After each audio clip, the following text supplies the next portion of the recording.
Okay, now we're at the orange belt level of kicks. And the two kicks here at this belt level are your chagi, which is your counter kick, and your up bow chagi.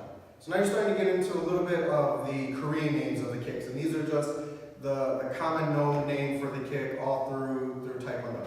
And it's funny, I'm not sure why. Some of them we use the English name for them, and then some of them we just use the Korean name for them, the Korean term. I don't know why it's not all or the other. Okay, but anyway, up bow chagi is translated front foot kick.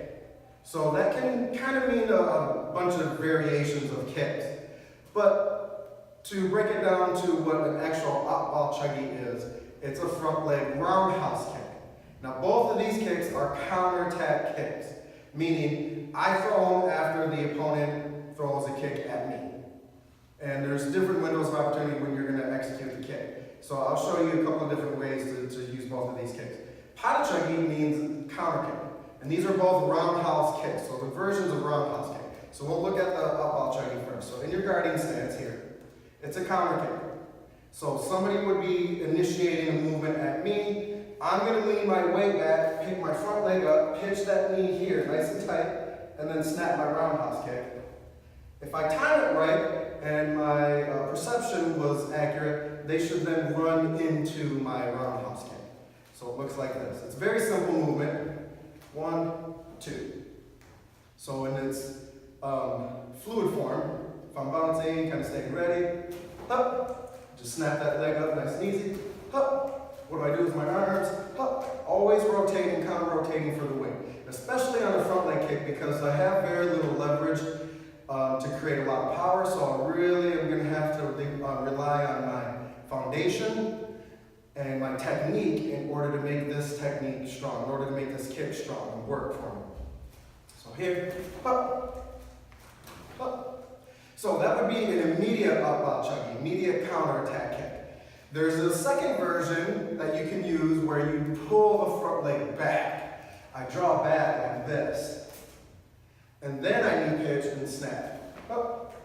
That one is in the event I just need a little bit more distance, a little bit more time to see what my opponent is doing so that I can use my kick to counterattack and hit the hogu to score a point.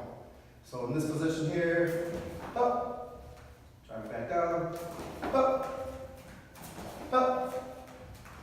Up. Now you saw me throw different variations of shuffling and skipping back as well. I could also add a whole skip to that if I needed to. Okay, it's just going to determine or depend on what your opponent is doing. So that is your up bow chagi, front foot kick. Next one is your chagi. This is one of my other favorite kicks here because this was such an easy technique to learn to master, and to use virtually against anybody. The one thing most people, biggest mistake most people make when it comes to sparring is they start attacking right away. So what you do is you kind of let them fall right into that trap here. So I'm going to shuffle backwards. Somebody's initiated an attack to me. And then I throw my roundhouse kick. Up.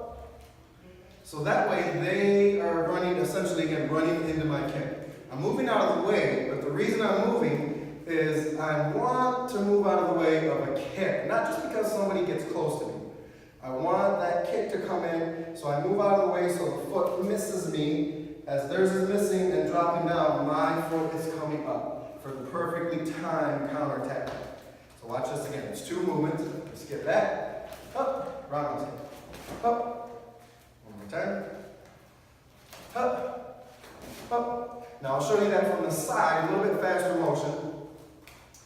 And again, different variations of how you would move out of the way and move backwards. So this would be your skip.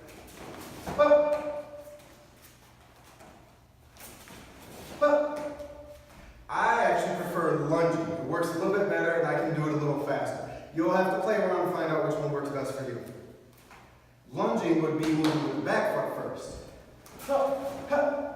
And then because of that, I feel when I lunge back here, I got a lot of weight, so I got a good strong back leg.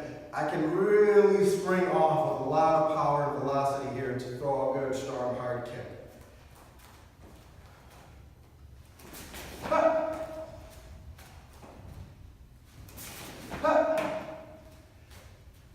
those are your two kicks for orange belt, up ball chagi and pata chagi.